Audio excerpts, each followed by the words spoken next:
Welcome. Today we're going to talk about MailDex version 2. MailDex version 2 includes support for two new formats.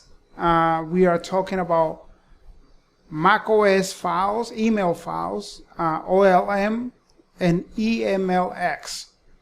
These are now natively supported in our software, and you are able to convert these two file formats into other formats such as PDF, Word, or text, CSV files.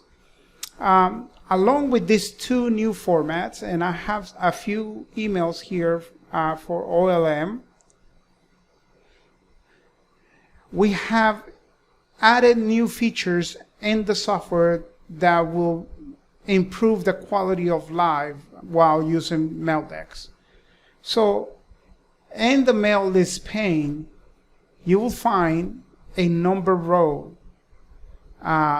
You can use this number row to identify which emails you're working with. So to enable that feature, you go to the View tab and click on the Show Row Numbers, and it will appear here. Another feature that we added is the ability to disable remote images. So now you can check this box and it will not load the images that require an internet connection. This will speed up the displaying of the emails in your MailDex.